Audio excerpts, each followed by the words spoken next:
नाज़रीन, मैं शोएब नदवी सबसे पहले आपकी खिदमत में सलाम पेश करता हूँ, आदाब बजा लाता हूँ। आप देख रहे हैं सदाए हक़ में आपका खैर मक़दम है, आपका इस्तक़बाल है।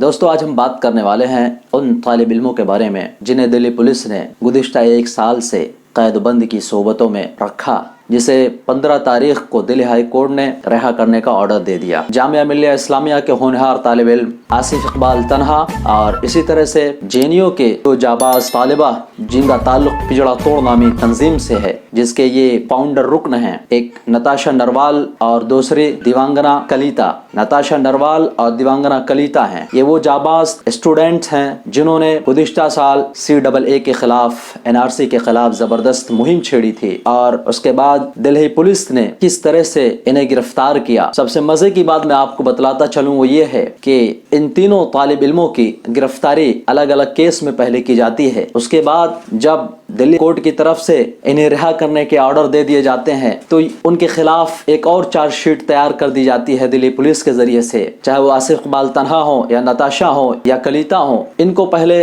अलग केस में गिरफ्तार किया जाता है। उसके बाद इनके ऊपर UAPA लगा दिया जाता है, जिसके अंदर आज भी बहुत सारे तालिब इल्म जेल की सोबतें बर्दाश्त कर रहे हैं। FIR 59 में इनका नाम दर्ज कर दिया जाता है और एक लंबी कहानी गढ़ दी जाती है, यानी इनके ऊपर UAPA नाफिज कर दिया जाता है। अनलॉफुल एक्टिविटी प्रिवेंशन एक्ट लगा दिया जाता है, जिसके तहत यानी 90 दिन तक बेल नहीं हो सकती है। ये ऐसे बच्चे हैं जिन लोगों ने CAA और NRC का जबरदस्त विरोध किया था। दिल्ली हाई कोर्ट ने 15 तारीख के अंदर जो जजमेंट दिया है, यकीनन इसमें दिल्ली पुलिस को मुंह की खानी पड़ी है और दिल्ली पुलिस यानी अपने मुंह छिपाने के लायक भी नहीं बची है। दिल्ली हाई कोर्ट ने कहा, एहतजाज करना ये कोई दहशतगर्दी तो नहीं है। Protest is not a terrorism, यानी प्रोटेस्ट करना, एहतजाज करना कोई मुल्क के खिलाफ गद्दारी का काम तो नहीं है और इमीडिएट उन्हें रिलीज करने का ऑर्डर पास कर दिया जाता है। लेकिन दिल्ली पुलिस, उन लोगों ने कहा कि नहीं, हमको 3-4 दिन का और वक्त दीजिए, हम जो जमानत करने के लिए आ रहे हैं उनका वेरिफिकेशन, उनके डॉक्यूमेंट्स की वेरिफिकेशन करने के लिए हमें 3-4 दिन और वक्त चाहिए, मोहलत चाहिए। लेकिन दिल्ली हाई कोर्ट ने उनकी बात नहीं सुनी। उसके बावजूद भी उनको डिले किया गया। 16 जून के अंदर जब उनकी रिहाई अमल में नहीं आई दोपहर तक, तो इनके वकीलों ने अपील दायर की सेशन कोर्ट के अंदर, कड़कड़डोमा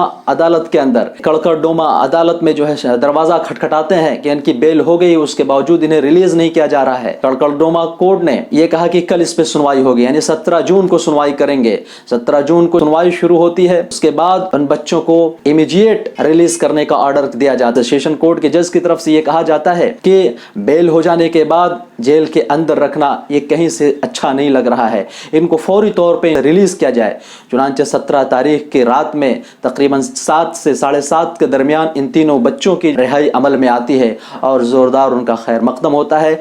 आप हमारे साथ बने रहिए इस वीडियो के अंदर। फर्स्ट टाइम अगर आप हमारे चैनल पे आए हो तो आपसे दरखास्त कि आप हमारे चैनल को सब्सक्राइब करें, लाइक करें, कमेंट्स करें, शेयर करना ना भूलें। मैं आगे आपको बतलाऊंगा कि क्या कहा उन होनहार और उन जाबाज तलबा ने, उन बच्चों ने जिन्हें 1 साल तक जेल के अंदर रख दिया गया था ताकि उनकी आवाज को दबा दिया जाए, यानी आगे चल करके वो बात करने के लायक ना रहे, उनके ऊपर किस तरह से जुल्म और तशद्दुद किया गया, वो खुद मैं सुनाऊंगा कि आसिफ इकबाल तन्हा ने क्या कहा। आगे वीडियो के अंदर मैं बतलाऊंगा। इसी तरह से नताशा और दिवांगना ने क्या कहा, वो भी बयान मैं आपको सुनाऊंगा। आप बने रहिए हमारे साथ इस वीडियो के अंदर। उसके बाद 17 तारीख को जब वहां से इनको ऑर्डर पास कर दिया जाता और रिलीज हो जाते हैं, तो दिल्ली पुलिस ने कहा कि हम हाई कोर्ट के ऑर्डर को चैलेंज करेंगे सुप्रीम कोर्ट के अंदर। वो लोग इस मैटर को लेकर के सुप्रीम कोर्ट भी गए। 18 तारीख को सुनवाई रखी गई, वहां पर भी इनको मुंह की खानी पड़ी और सुप्रीम कोर्ट ने कहा कि हम हाई कोर्ट के मामले में यानी उस पर रोक नहीं लगा सकते, उसके ऑर्डर पे रोक नहीं लगा सकते हैं। बहरहाल आपको ये बतलाता चलूं कि CAA के खिलाफ जो प्रदर्शन हुआ था उसके अंदर जो असल दंगाई थे, या कह लीजिए जिन लोगों की वजह से दंगा भड़का था, उन लोगों को पुलिस ने अब तक चार्जशीट ही नहीं फाइल किया और उन लोगों को पुलिस ने अब तक गिरफ्तार ही नहीं किया, उन लोगों के खिलाफ कोई FIR ही नहीं किया। उसमें से एक नाम कपिल मिश्रा का है, जिस शख्स की वजह से दिल्ली के अंदर जो माहौल खराब हुआ था इसमें जबरदस्त इसका हाथ था। इसी तरह से मरकजी हुकूमत के और भी मिनिस्टर हैं जिन लोगों की वजह से दिल्ली का माहौल खराब हुआ था और फरवरी के अंदर जबरदस्त दंगा हुआ था।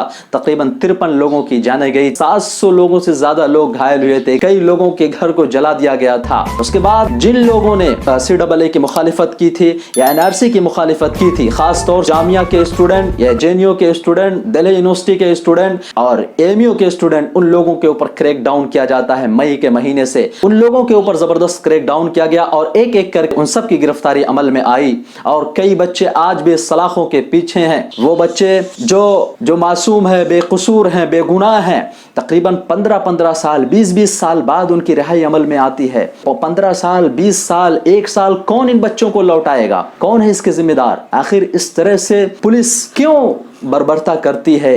पुलिस ऐसे मासूमों की जिंदगी के साथ क्यों खिलवाड़ करती है? IAS, IPS, हायर एजुकेशन, क्या आपने ये जो एजुकेशन ली है, हायर एजुकेशन, क्या इसीलिए ली है ताकि मासूम बच्चों की, मासूम स्टूडेंट के जिंदगियों के साथ आप खिलवाड़ कर सकें? क्या ये हायर एजुकेशन इसीलिए आपने ली है? क्या आपके अंदर जिंदा ज़मीर नहीं है कि आप मरकजी हुकूमत के दबाव में काम करेंगे, उनके इशारों पर काम करेंगे? आप सबको बताने की जरूरत नहीं है कि दिल्ली पुलिस किसके अंडर में काम करती है। अगर ये बच्चे मरकजी हुकूमत की जालिमाना पॉलिसियों के खिलाफ एहतजाज दर्ज करते हैं, पुरअमन एहतजाज करते हैं, तो आप उनके खिलाफ UAPA लगा देते हैं और उनकी जिंदगियों को बर्बाद करने की कोशिश करते हैं। क्या आपने IAS और IPS का एग्जाम इसीलिए पास किया था ताकि मासूम और बेगुनाहों की जिंदगियों के साथ आप खिलवाड़ करेंगे? अगर आपकी आला तालीम, हायर एजुकेशन मजलूमों को इंसाफ नहीं दिला सकती है तो किस फायदे की हायर एजुकेशन है? क्या माने रखता है? आखिर इन बच्चों को आप जेल में बंद करने के लिए इस हद तक उतावले क्यों नजर आते हैं? अगर दिल्ली हाई कोर्ट उन्हें जमानत पे रिहा करती है, उन्हें जमानत देती है, तो आप कहते हैं कि ये सोशल मीडिया के दबाव में जमानत दी जा रही है। क्यों आप बच्चों से डरते हैं? स्टूडेंट्स किसी भी कंट्री का वो फ्यूचर हुआ करता है, मुस्तकबिल हुआ करता है, आप उसको दबाने की कोशिश करते हैं। आप इस कदर क्यों डरते हैं? आप क्यों घबराए हुए हैं? आप ये इसलिए डर रहे हैं कि वो स्टूडेंट आपसे सवाल करता है, इसलिए डरते हैं आप कि आपसे वो पूछता है कि साहब वो 2 करोड़ जो आपने कहा था कि रोजगार देंगे, वो रोजगार कहाँ है? आपने 2 करोड़ का रोजगार का वादा किया था, यहाँ तो रोजी रोटी छीनी जा रही है। आपने कोरोना महामारी में क्या किया? आपने लॉकडाउन में जिस तरह से मुंबई, हैदराबाद, दिल्ली से कूच करने वाले मुहाजिरीन के साथ, कूच करने वाले मजदूरों के साथ आपने क्या बर्ताव किया? जो रोड एक्सीडेंट हुए थे फर्स्ट लॉकडाउन के अंदर, जिस तरह से अनसिस्टमेटिक लॉकडाउन लगाया गया था, उसके अंदर जो जाने गई उसका जिम्मेदार कौन है? ये सवाल करते हैं ये स्टूडेंट, तो आपको ये सवाल उनका चुभता है। ये सवाल करते हैं तालिब इल्म 56 इंच वाले सीने से, इनको तकलीफ होती है। सवाल करते हैं गृह मंत्री अमित शाह से, तब इनको तकलीफ होती है कि वो बच्चे जो इनकी आंखों में आंखें डाल करके बात करते हैं, जो इनसे सवालात करते हैं, जो इनकी गलत पॉलिसियों पे सवालात करते हैं, जो इनसे सवाल करते हैं कि साहब इस कोरोना के पीरियड में सेकंड जो लहर आई, यूपी के अंदर जो लाशें गंगा नदी के अंदर तैरती रही, उसके जिम्मेदार कौन हैं? ये बच्चे सवाल करते हैं जब ना, आखिर उन लाशों के अंतिम संस्कार के लिए लोगों को 24-24 घंटे खड़े क्यों रहना पड़ा? ये तकलीफ देता है इनको। ये ऐसे सवालात हैं जो इन्हें तकलीफ देते हैं। लेकिन आसिफ, नताशा और दिवांगना के जज्बे को और उनके हौसले को सलाम करिए। 1 साल जेल में रहने के बाद जब वो बाहर आते हैं, उनकी वीडियो सुनिए और देखिए क्या हौसला और क्या जज्बा लेकर के वो बाहर आए हैं। हमारे ऊपर ऐसे एलिगेशंस लगाए गए हैं, हमें लोग हमारे बारे में ऐसी बातें बोल रहे हैं कि हमने ये किया है, वो किया है। मतलब बहुत महीनों तक तो जेल में आने के बाद भी विश्वास नहीं होता था कि ऐसे चार्जेस में हम जेल के अंदर हैं। डर नहीं लग रहा है आपको? बिल्कुल डर नहीं लग रहा है। डर तो सिर्फ ऊपर वाले से लगता है, अल्लाह से, सिर्फ एक खुदा से डर लगता है।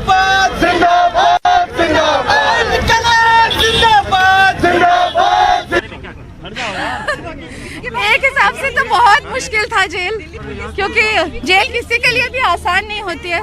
पर ये जरूर बोलना चाहूंगी कि जेल में जो हमारे और बाकी कैदी बंद है, बहुत लोग लंबे ट्रायल्स, जिनका 8 साल हो गए, 9 साल हो गए, ट्रायल्स खत्म नहीं हुआ है, बच्चे बंद है, कोरोना के टाइम कोर्ट्स नहीं चल रहे, बहुत लोग अंदर बंद है, तो उनसे बहुत प्यार मिला था, उसी से हम लोग आगे बढ़ पाए। We also believe what the Delhi High Court has said and we are very grateful to them for upholding what we believed in, कि कोई भी पीसफुल प्रोटेस्ट, कोई भी डेमोक्रेटिक प्रोटेस्ट, कोई भी ऐसा type of dissent is not terrorism, is not, और जो and protest basically, especially a protest led by women all across the country, Muslim women all across the country, उस protest को ऐसे vilify करना। और मुझे उम्मीद था कि देश का जो लोकतंत्र है वो अभी बाकी है। इस जजमेंट को देखने के बाद ऐसा लगता है कि अभी देश में जो है इंसाफ कहीं ना कहीं जो है वो लोगों को मिल सकता है।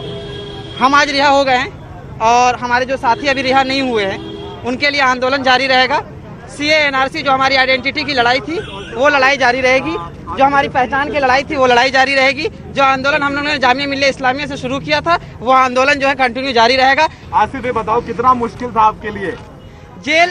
जेल तो सारे लोग आए जो जिन्होंने जो है हक के खिलाफ आवाज उठाया वो उनको जेल आना पड़ा। तो जेल का एक्सपीरियंस बहुत अच्छा था। शुरू में जुल्म हुआ, तशद्दुद हुआ, लेकिन हमने उसको बर्दाश्त। ये हुकूमतें चाहती हैं कि इनकी आवाज़ को दबा दिया जाएगा सलाखों के पीछे से, लेकिन ऐसा मुमकिन नहीं है। जो आवाज़ें दिल से निकलती हैं वो असर रखती हैं। जो आवाज़ दिल से निकलती है उसको दबाया नहीं जा सकता। सलाखों की दीवारें उनकी आवाज़ों को नहीं रोक सकती। जालिम हुकूमतें उनकी आवाज़ों को नहीं रोक सकती हैं। आज की वीडियो में बस इतना ही। अगर आपने अब तक हमारे चैनल को सब्सक्राइब नहीं किया है तो सब्सक्राइब करें, लाइक करें, कमेंट्स करें और शेयर करना ना भूलें। Thanks for watching. फिर मिलेंगे एक नई वीडियो के साथ, तब तक के लिए खुदा हाफिज़।